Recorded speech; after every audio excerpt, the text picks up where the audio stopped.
ओम नमो भगवती वासुदेवाय नमो। नमस्कार बंधुगण आपण मानकु आम यूट्यूब चैनल को स्वागत।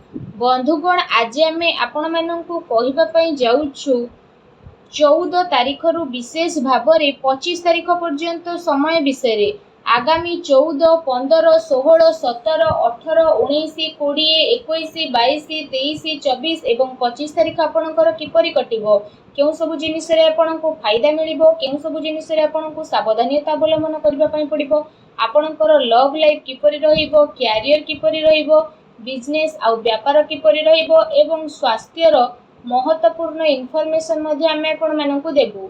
आउ ए वीडियो शेष रे आमे आपण मानकु किछि उपाय विषय रे कहबु जहा द्वारा आपण ए दिन को आउरी अधिक शुभ और मंगलदायक साब्यस्त करि परिबे। आगो को वीडियो आरंभ करिया पूर्व आमर आपनकु रिक्वेस्ट कि जदि आपण हम चैनल ले नुआ आछंती चैनल को सब्सक्राइब करंतु, सांगरे नोटिफिकेशन बेल को मध्ये ऑन करंतु, जहा द्वारा समय समय रे नुआ नुआ वीडियो रो नोटिफिकेशन आपनकु मिलिबो। आसंतु जानिबा किपरि रहिबो 14 रु 25 तारीख पर्यंत समय आपणकर। जदि विशेष भाव में आमे आपण मानकु कहिबु कि कोन ए सब दिन रे आपणक पई विशेष भाव में पॉजिटिव रहिबा पई जाउछि। जदि कहिबा फ्रेंड्स ए सब दिन आपणक पई बहुत ही भलो दिन रहिबो। जरूरी काम करिबा द्वारा विशेष भाव में आपणकु लाभदायक अवसर प्राप्त हेबो। अटकी थिबा धन ए दिन रे आपणकु मिली मध्ये जिवो। भल खबर मिलिबार विशेष भाव में आपणक पई अनेक प्रकार जोग बनुछि। उच्च पदाधिकारी एवं वृद्ध लोकंकर कृपा दृष्टि विशेष भाव में आपणक ऊपर रहिबो। सबु कार्य आपणकर सरलतार सह संपन्न होई मध्ये जिवो। एहा सहित जदि कहिबा तो आपण आपणकर कार्य कुशलता बल रे विशेष भाव में केते सारा महत्वपूर्ण कार्य को बहुत ही भल उपाय रे करी मध्ये नेबे, जहा द्वारा आपणको काफी खुशी मध्ये अनुभव हेबो। कौनसी अति संपर्कीयंकर घरे आगमन हास परिहास रे आपण आपणकर टाइम को स्पेंड करिवे आ घरर माहौल को काफी खुशी भरा मध्ये करिवे।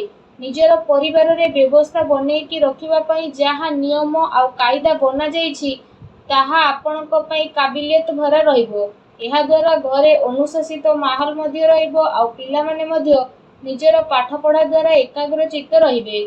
ए दिन रे जदि विशेष भाव में आमे आपण मानकु कहिबु किछि हटके करबा पई आपण चेष्टा करिवे।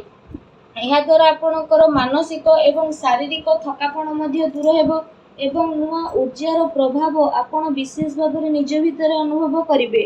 फाइनान्स संबंधित महत्वपूर्ण निर्णय नेबा पई मध्ये ए दिन आपणक पई बहुत ही उत्तम भरा रहिबो। ता सहित ए दिनर समय आपणक पई किछि सकारात्मक उपलब्धि मध्ये नेकी आसीबो। निजर महत्वपूर्ण कार्य को निभेबारे आपण विशेष भाव में निजर पूरा काम को लगेई देबे आ से प्रयास द्वारा सफल मध्ये हेबे। धर्म कर्म प्रति आपणकर आस्था रहिबो। दिल अपेक्षा आपण दिमाग रु मध्ये निर्णय नेबे।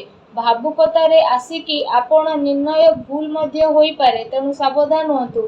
शेयर मार्केट संबंधित कार्य रे जदि कहिबा आपणक पई लाभदायक परिस्थिति मध्ये ए दिन रे उत्पन्न हेबो, जहा द्वारा आपणक मन बहुत ही प्रसन्न रहिबो।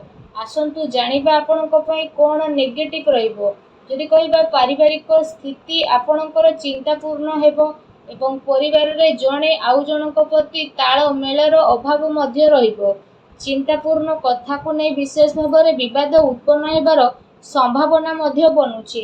कौनसी प्रकारर मन रे भ्रम उत्पन्न हेबा कारणरू जणे आउ जनक सहित लड़ाई झगड़ा मध्ये होई पारे। एहा सहित पिलांकर कौनसी नकारात्मक गतिविधि कारणरू आपणक भितरे चिंता आ क्रोध भली स्थिति मध्ये उत्पन्न हेबो, किंतु से सब भूल को आपण दोषपूर्ण भाव में ठीक करिबा पई चेष्टा मध्ये करिवे। एहा द्वारा स्थिति रे शीघ्र ही आपणकर सुधार आसी जिवो।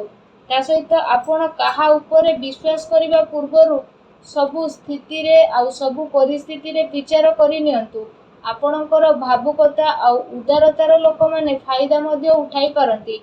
फ्रेंड्स को सहित अधिक मेल मेला पर केवल समयर बर्बादी मध्ये हेबो एवं ध्यान रखंतु कौनसी भी निर्णय को नेबारे बहुत अधिक समय लगेबा हाथ रे आसीथिबा उपलब्धि को दूर मध्ये करि पारे। निजर बाणी आ जिद्दी स्वभाव को नियंत्रित रखंतु।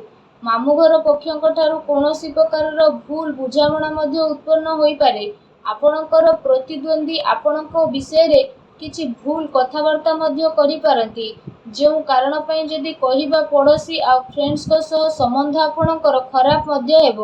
କୌଣସି ବି ପରିସ୍ଥିତିକୁ ଶାନ୍ତିପୂର୍ଣ୍ଣ ଉପାୟରେ ବୁଝନ୍ତୁ। ଏପରି କରିବା ଦ୍ୱାରା ଆପଣଙ୍କର ସମସ୍ୟା ସବୁ ଦୂରେଇ ଯିବ। ସେଥିପାଇଁ ନିଜର ରାଗ ଉପରେ ସଂଯମତା ରଖନ୍ତୁ। ଏହା ସହିତ ଯଦି କହିବା କୌଣସି ବି କାର୍ଯ୍ୟ କରିବା ପୂର୍ବରୁ ତା ଉପରେ ଗମ୍ଭୀରତାର ସହ ଭାବିବାର ଅତି ଆବଶ୍ୟକତା ରହିଛି। କୌଣସି ବାହାର ବ୍ୟକ୍ତି ଜଳନ ଭାବନାରେ ଆପଣଙ୍କ ଉପରେ ବଦନାମୀ ବା ଆରୋପ ମଧ୍ୟ ଲଗାଇ ପାରନ୍ତି, ତେଣୁ ଆପଣ ସାବଧାନ ରୁହନ୍ତୁ। ଆସନ୍ତୁ ଜାଣିବା ଏ ଦିନରେ ଆପଣଙ୍କର ଲଭ୍ ଲାଇଫ୍ କିପରି ରହିବ। ଯଦି କହିବା ଏ ଦିନରେ ଆପଣଙ୍କର ଜୀବନସାଥୀ ଆପଣଙ୍କୁ ସବୁ କାର୍ଯ୍ୟରେ ସାହାଯ୍ୟ ପ୍ରଦାନ କରିବେ ଆଉ ଆପଣଙ୍କର ସବୁ କଥାକୁ ଶୁଣିବେ, ଯାହାଦ୍ୱାରା ଆପଣଙ୍କ ସମ୍ପର୍କରେ ସକାରାତ୍ମକ ପରିବର୍ତ୍ତନ ଆସିବ।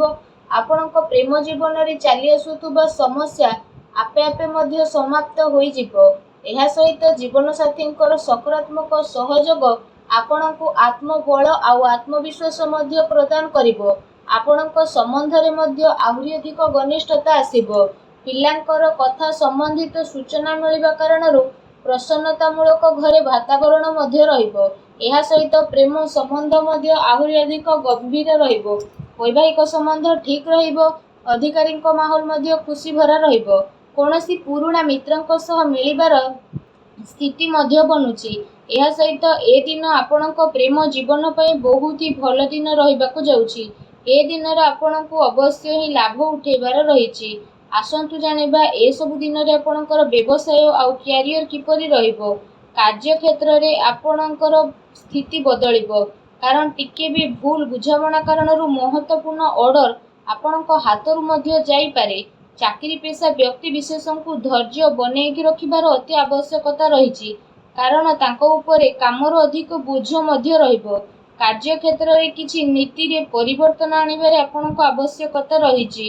ସହଯୋଗୀ ଓ କର୍ମଚାରୀଙ୍କର ଗତିବିଧିକୁ ନଜରଅନ୍ଦାଜ କରନ୍ତୁ ନାହିଁ। ଆପଣଙ୍କ ପିଠି ପଛରେ ଆପଣଙ୍କୁ ନୁକସାନ କରିବାରେ କିଏ କରି ମଧ୍ୟ ପାରେ। ସାଝେଦାରୀ ବ୍ୟବସାୟରେ ମଧ୍ୟ ମାର୍ଗଦର୍ଶିତା ରଖିବା ଆପଣଙ୍କ ପାଇଁ ଅତି ଆବଶ୍ୟକତା ରହିଛି। କୌଣସି ବି ପ୍ରକାରର ଅନୈତିକ କାମକୁ କରିବା ଠାରୁ ଦୂରେଇ ରୁହନ୍ତୁ, କାରଣ ଏହାର ଭୁଲ ପ୍ରଭାବ ଆପଣଙ୍କର ମାନ ସମ୍ମାନ ଉପରେ ମଧ୍ୟ ପଡ଼ିପାରେ। ତା ସହିତ କୌଣସି ଅଜଣା ବ୍ୟକ୍ତିଙ୍କ ସହ କୌଣସି ଡିଲ୍ ଆପଣ ଫାଇନାଲ କରନ୍ତୁ ନାହିଁ, ଏହା ଆପଣଙ୍କ ପାଇଁ ଭଲ ହେବ। ଏହା ସହିତ କାର୍ଯ୍ୟକ୍ଷେତ୍ରରେ ଚାଲି ଆସୁଥିବା କୌଣସି ପ୍ରକାରର ପ୍ରୋବ୍ଲେମକୁ ଆପଣ ଶାନ୍ତିପୂର୍ଣ୍ଣ ଉପାୟରେ ସୁଲଝାଇବା ପାଇଁ ଆବଶ୍ୟକତା ମଧ୍ୟ ରହିଛି, କାରଣ ଏହା ଦ୍ୱାରା ଆପଣଙ୍କ ସ୍ଥିତି ବଦଳିବ।